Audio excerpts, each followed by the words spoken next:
Hello everyone, and welcome back to my BNB Everyday YouTube channel. I hope you guys are having a wonderful day.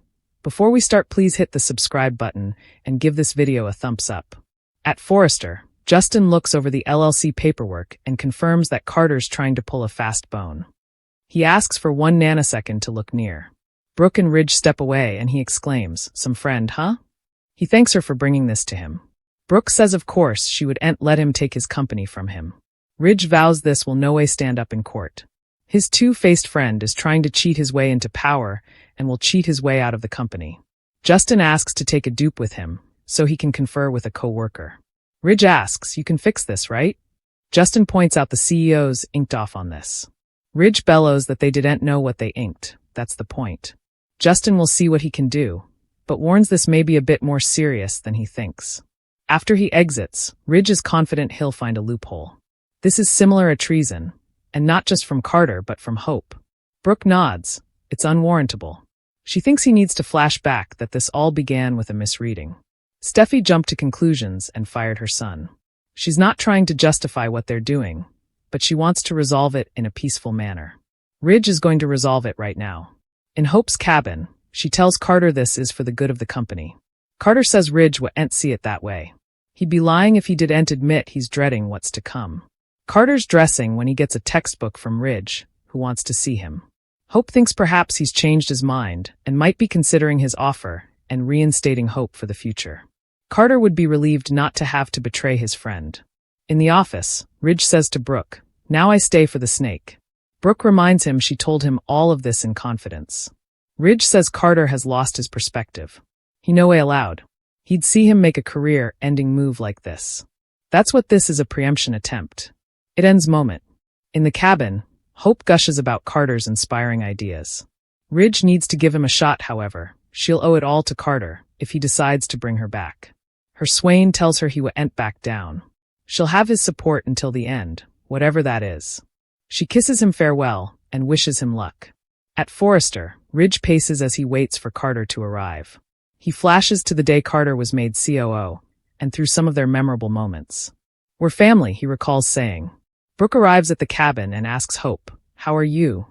Hope says she's fine and explains Carter was there and got a textbook from Ridge wanting to see him. She hopes it's good news. Brooke says, "Well, I can tell you, I know." Hope smiles, "You do?" They establish that Brooke was with Ridge. Hope asks why Ridge wanted to see Carter. Brooke asks why he wouldn't want to see him. He's his susurrus and trusted stylish friend. She eyeballs Hope and thinks she seems veritably distracted. "I was hoping that you would tell me yourself. I eavesdropped you and Carter." Hope asks, "You eavesdropped us?" Brooke exclaims that she was about to come in when she eavesdropped them talking about an achievement. Taking over Forrester Creations. Carter arrives in the main office and Ridge is seated with his reverse to him. He intones, "Close the door." He asks how he's doing and if he has commodity to tell him. Turning around he says, "No? Well, I've commodity to tell you. I know. I know what you're doing. I know what you're up to." Ridge asks Carter, "Did it ever do to you that she's just using you?" Carter asks who. Ridge replies, "Hope's." He knows about the papers. He knows he's trying to take power over Steffi and him, all for Hope. "You didn't suppose I'd find out?" Carter asks, "How?" Ridge will trade him a how for a why. "I saw your name on the paper. You must have been freaking out, but there was no need for that because I trusted you implicitly. Not because you're my susurrus, because you're my stylish friend in the world and you picked me in the reverse." In the cabin, Hope recaps that Brooke eavesdropped her and Carter and realizes she told Ridge that's why he wanted to see Carter. "Mama, what are you doing? You should have talked to me first." Brooke wails, "Why, so I could be a part of your plan?" "No. What were you allowing?" Hope complains that they were being manhandled at Forrester. They gave Ridge and Steffi every occasion, but they wouldn't hear. Brooke says that doesn't justify her achievement. Hope worries about what Carter's walking into. What will Ridge say or do now that he knows the verity? My God! In the office, Ridge asks Carter if he really allowed. He'd get down with this. Subscribing the company over to him? He's not concerned about papers, that's child's play. What he's concerned about is why he'd do this to him. Because we passed on your big idea? We're a fashion house, and we wanted to stay a fashion house, that's all. He continues, or was it because Steffi was mean to your new gal? How'd that make you feel? Sad, angry, betrayed perhaps. He made him susurrus because he always knew he'd do right by him, the company, and the family that's always been there for him and embraced him. This is how you thank them. By hooking up with Hope, by fighting her cause? Carter says it's a cause worth fighting for. Ridge pushes his president and hollers, "There's nothing good about any of this." What happened to you? I know what happened to you. Hope happened to you. The same way she happened to Liam and to Thomas, because that's what she does. Carter turns his head and Ridge bellows, "Look at me." She gets her hooks into you, and she molds you, and she woos you until you love her so much you can't breathe, and also she drives you down. He's picked his friend and family in the reverse for what? For Hope. Ridge understands that Carter is frustrated that they didn't take his big idea. You know business, you know how it works. So, is it really because Steffi was mean to your little gal? He betrayed all of them for that? That doesn't sound like him at all, it sounds like Hope. Stealing this company from the people that love him doesn't sound like him at all. Steffi told him Hope was in Carter's head, he didn't believe it. He wishes he had. Perhaps he could have kept him from going off the deep end. I didn't see it. Sitting, Ridge asks, "What do we do now?" "What do I do? I know what I want to do, I want to give you another chance." He suggests they forget about the papers, however. They'll be okay if he ends this poisonous relationship. Carter asks, "You want me to end effects with Hope?" Ridge nods. "Get her out of your life before it's too late." Well, Spencer's going to connect some dangerous blotches. We know Will's formerly been asking a lot of questions about Electra Forrester's history, since he can tell she's handling from commodity. Will wants to be someone Electra can lean on and open up to. The fact that Electra's caching commodity concerns Will substantially because he doesn't want her to feel like she has to hide anything from him at all.